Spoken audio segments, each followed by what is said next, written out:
I was wondering if you can answer a question. Has consumer demand for organic flour and baked goods been increasing, and was this impacted by COVID? It has. 2019, demand for organic ran about 6%, which when you look at things on a whole is a huge number. And it is always increasing year over year. Due to the pandemic, though, we've really seen an increase in both the request by consumers looking for organic products, as well as people tending to lean a little bit more towards that organic profile. Everyone's concerned about their health. Everyone's wanting to eat a little better, that sort of thing. So that organic profile is really expanding. What standards define organically certified wheat? Yeah, so it's a federal USDA requirement, and what we have for an agreement around that is you have to, the land that you grow the wheat on has to be basically has no synthetic pesticides or fertilizers, have to be grown on that property for at least 3 years prior to the harvest. So it is a commitment by the producer to really go organic, and so in doing that, you definitely are assured that you've got the product that meets the organic label. So right. So it is a risk for farmers to actually invest in this and wanting to put land aside for this, right? Yeah, it is. It's a commitment, right? I mean, for 3 years, you basically have to work the land up without the additives that we could add in a conventional style farming, right? So it does take a commitment, but once you get that commitment, then you're able to sell on the organic stage. So it's a really good plus. So on your end, how do you convince the farmer, right? Like, what are you seeing in the organic trends, and what's the organic trend as a whole market? What do you? So I see the trend is that you see people picking it up because it's a local grown. You get that more in touch with the producer. What we've done with our website is we do have some stories from farmers so that you can share and look and see how that really impacts their family, impacts their farm. So you build a closer connection to the farmer, and then obviously it's grown more organically. Organic means that you're saving the environment. You're sustaining that soil for longer periods of time, so it's not getting devalued. So I think there's a great story there, and so that's a real good plus when you think about organic.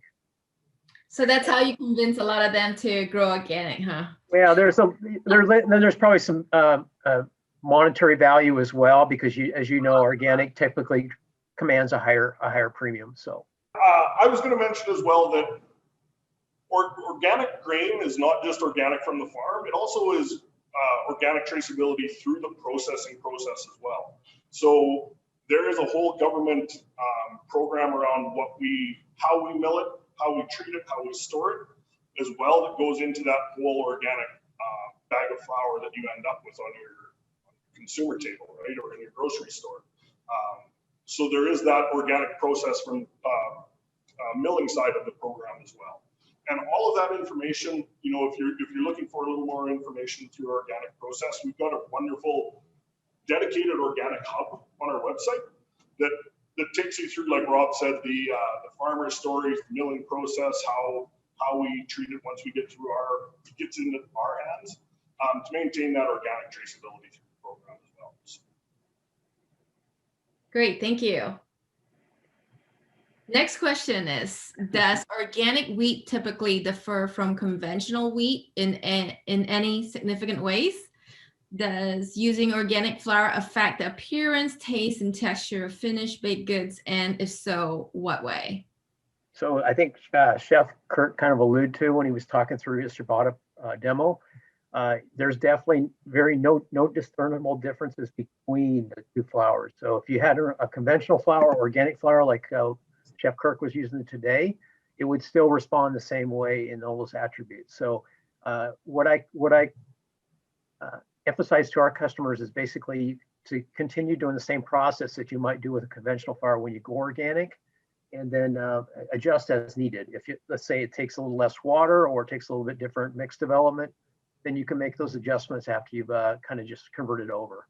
So I don't see a lot of difference there. It's pretty similar to work with. I agree with that. Chef Kirk, do you have any input for this? No, it's part of the organic as well as it's unbleached, right? So it's not going to differ any from a typical unbleached flour that you're going to use.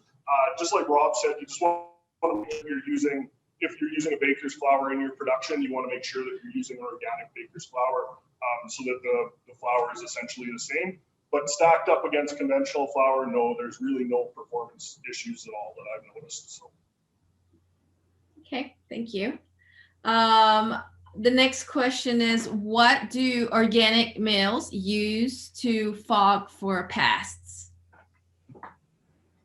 Well, we don't do fogging anymore, so that is not done at our mills. We really reside on the cleaning effects of making sure that we do the rotations of cleaning in the mill on a routine basis, so you kind of break that pest cycle.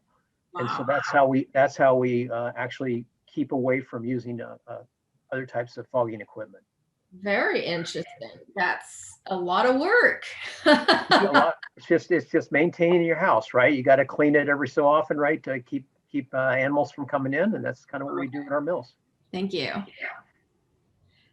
Next question is, does Arden Mills blend and test its organic flour in ways that are different from other millers? And how does Organic Mills assure consistent quality from year to year?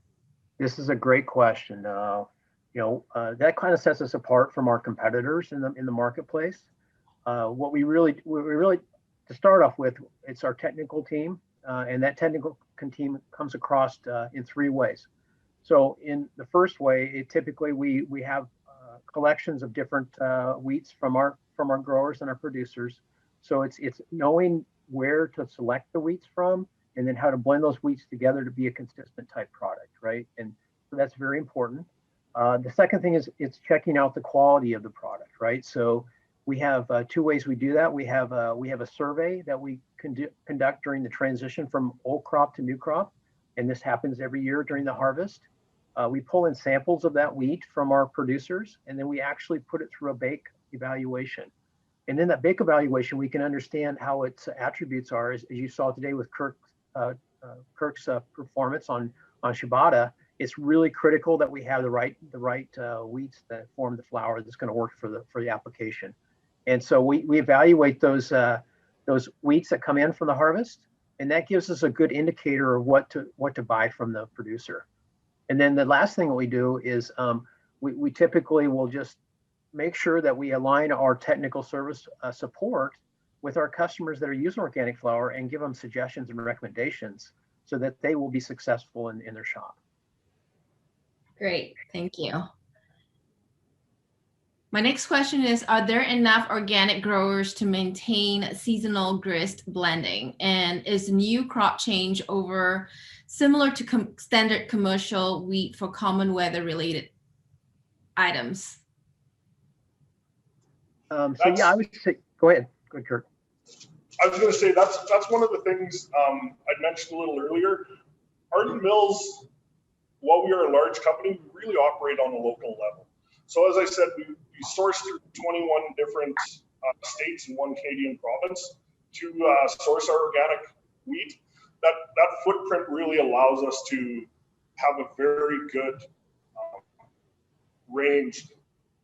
It's going to take us through any related incidents, any within crops, because we're able to, we do have a organic certified storage facility siloed as well that lets us store that grain as well. So it's, while we purchase on a local level, that large footprint allows us really to have that consistent product time after time across all areas that we distribute to.